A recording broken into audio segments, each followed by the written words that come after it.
Kind of gotten bored and accustomed to people asking about the clothing. Why do you dress so formal? Why do you wear this? Why do you wear that? With the hat, with the thing. So I thought, I'm going to get past this. And I went to my first engagement, my first speech. I put on a motorcycle jacket. I thought that'll... The first question they asked, how come you always wear black? Can't get away from it. I guess the first thing people notice is your dress, or your facial hair. So the assumption that there is something behind the way you dress, that there's a reason, is a compliment, actually. They're assuming that there's some profound, whatever, tradition, and it's true. So it really is a good question. But, don't stop at the appearance. Go a little deeper and find out what's behind it. So, in this community, when you come for a tour, you get to go inside. Not just talk about it, but actually go inside into the building, into the office, into the factory, whatever, the bakery. Whereas in other places, you stand outside and the guy tells you what's going on inside, but you don't get to go inside. The reason is that the basic philosophy and intention of this community is to put on display what it is we believe and what it is we do. So it's not like you're invading our privacy. We're here to be seen. So there's a very good analogy, a very good story that goes with it. This guy who was very patriotic, American, goes off to Washington. And he is so proud of his country and everything he sees there, the monuments, the statues, the library. He's full of pride. And then he sees a few blocks from the White House, there's a strange looking structure. It's not American architecture. And he hears them singing, and it's not American songs. And he sees people coming and going, and they're not wearing American clothes. They don't shop at Gap. And they're celebrating a holiday he never heard of. So he becomes very indignant. He knocks on the door, and some guy comes, answers. He said, "How long have you been living in the United States?" The guy says, 20 years. He says, "So you've been benefiting and enjoying the privileges of the United States, and you don't have the decency to dress like an American and build your house like an American and sing American songs?" The guy said, "Excuse me, but this is the Norwegian embassy."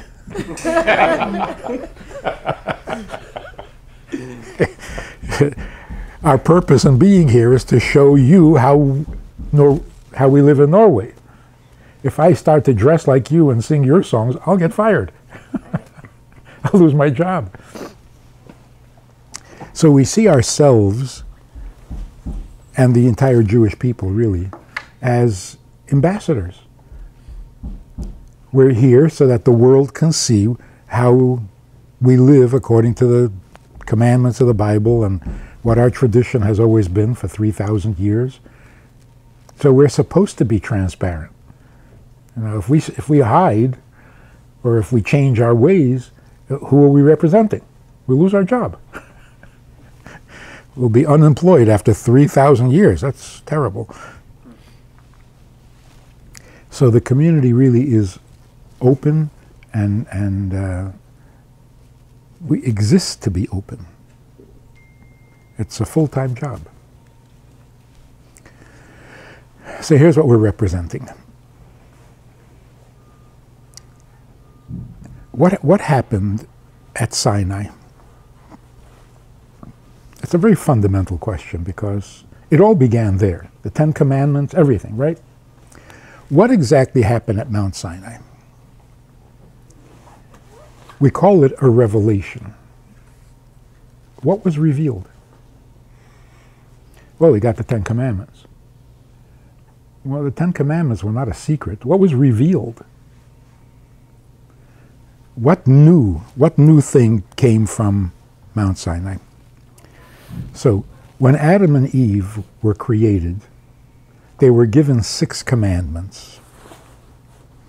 Not to worship idols, not to be blasphemous, not to murder, not to steal or kidnap, not to commit adultery, and to have courts of law. That every group of people, every society should have a system by which they teach the commandments and enforce them. Those were the 6 commandments that Adam and Eve lived by, and their descendants, for 1,000 years. After the flood, God repeated the 6 commandments to Noah because the world was starting over again. He repeated the 6 commandments to Noah, and he added a 7th commandment, and that was not to be cruel to animals. Those are the 7 fundamental universal laws. Anyone who abides by these laws is a righteous person. So there's no guesswork. How do I know if I'm good? It can torture you. It can certainly disturb your sleep. If you don't know whether you're a good person, you don't even know how to find out if you're a good person. Because, you do some things that are not so nice. You have thoughts, you have feelings, so am I good or not? And people really suffer from this. Many neuroses come from not necessarily feeling guilty, but feeling unsure. Like, what's worse than feeling guilty? Feeling that maybe I'm guilty. That really drives you crazy. So, to take the mystery out of that, God says 7 commandments. You're doing them, you're good. You're not doing them? Well, do them. So these commandments, and many of them are similar to the 10 Commandments, so they were not a secret. They were not a mystery. So what was revealed at Mount Sinai that made it the great revelation? What was revealed at Mount Sinai was not how we should live, but how God can be comfortable with his creation. So what was revealed was God's side of the picture. We knew more or less how we should live, but we didn't know, is he invested in this? Does it matter to him? What matters to him, right? So at Mount Sinai, God revealed himself. And he expressed himself in commandments. I like this, I don't like that. This is good, that's bad. What makes it bad? He doesn't like it. So for example, you invent a machine. You create a machine. And you tell people, don't use it this way, use it that way. Why? I designed it that way. If he wouldn't say, there was no way we could figure out, because there's nothing about the machine that says it can only be used this way. But since he is its creator, he can say, don't use it that way. I don't like when you use it that way. So what is he revealing? Himself. His preferences, his prejudices, his pleasure, his agony.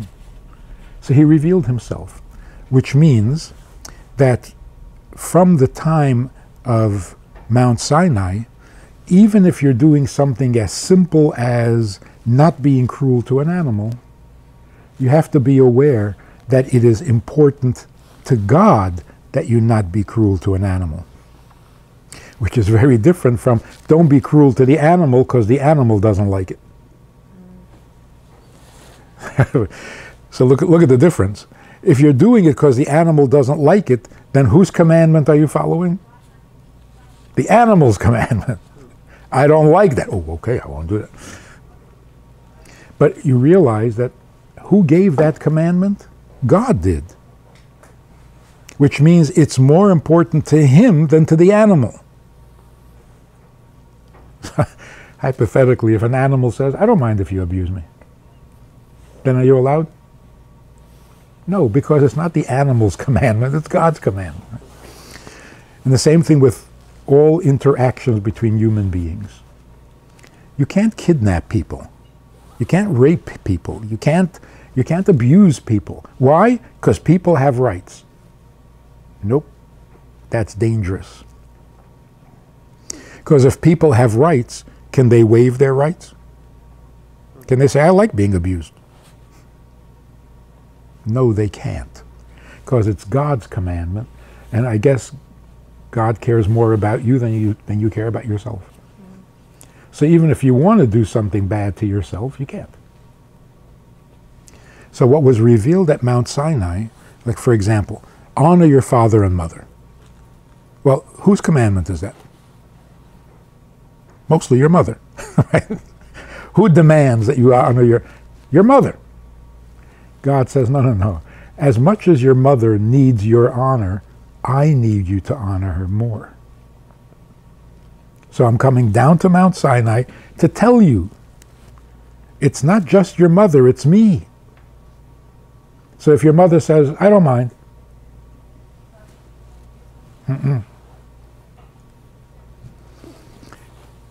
Practical example. One of the details in honoring your parents is that you're not allowed to sit in their chair. If your father has a chair that he always sits in, you're not allowed to sit in it, ever. Even if he's out of town. Like you wouldn't sit on a king's throne even if he wasn't in the house. Right? So it's very common where fathers and mothers, trying to be liberal and easygoing, tell their children, it's okay, you can sit in my chair. If it was their commandment, if they say you can sit in my chair, you can sit in your chair. But since God says don't do that, honor your parents, then even if your father says it's okay, you can't do it. So that's what was revealed at Mount Sinai. In some way, this is an antidote to the narcissism of our generation. Because we're taught, we're actually raised and trained to believe that everything about life is for my benefit. Right? Parents are always saying, we just want what's best for you. It sounds nice, but it's deadly. All you want is what's best for me? Well, I like doing drugs. It's best for me. And all of a sudden, no, you can't do it. Well, hey. All I want is for you to be happy. That's the message you get. And then you find something that makes you happy. No, you can't do that. So you're switching. Even the simple things, the rights and the wrongs that we all believe in, that we all follow, we shouldn't forget that God has a bigger investment in this than we do. So no, it is not for my best interest. It might be good for me. That wouldn't be surprising. But what is it really all about? He needs us to do this. That gives us the opportunity to get out of ourselves and stop thinking about what's best for me, and actually elevates me to where I am serving a higher purpose. So if you ever hear that expression, purpose of life, higher purpose, higher calling, what is that? What's higher? And who asked you anyway? So there are spiritual people who are seeking spiritual paths, and they find, well, if nobody asks you to do it, it's not higher. It's just another one of your schemes. You're going to fast, you're going to sit on a mountain and meditate. Is that higher?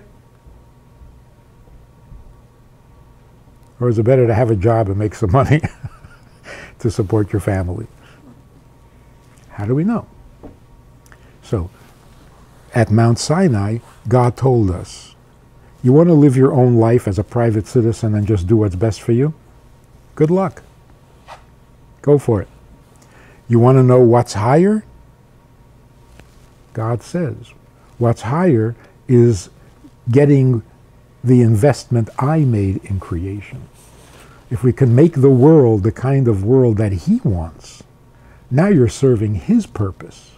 That's obviously higher than serving your own. So it comes down to a very simple formula. Life is about you, or is life about something great? That's it. That's your choice. Unfortunately, many religions have turned into self-serving spiritual gluttony. Want a piece of heaven? Want to have a front seat when you get there? Want to be among the saints? Here's what you do. So it's back to me again. This is all for me. For my future. For my eternity. That's not what the commandments are all about. So we have an opposite direction. Instead of the typical religious approach, behave a certain way and you'll get to heaven. So the commandments, if you live a moral life, it will elevate you to heaven. Judaism, the original message was, don't go to heaven. Stay on earth and bring God to the earth. The opposite plan. So going to heaven is kind of inevitable, because if you can't be here, you got to go there. But it's not an object. It's not our objective is not to get there. It is not a better place. That expression's got to stop. He's not in a better place. He's in a comfortable place. Very comfortable. But it's not better. The better place is to be here, where we can do something for God. Whereas in heaven, He takes care of you. That's unemployed. That's retired. You retire, you get your gold watch, and they give you 3 meals a day, and they take good care of you because, you know, you're old and you can't take care of yourself. That's not a better place. The better place is earth, because here you can serve a higher purpose. Make sense?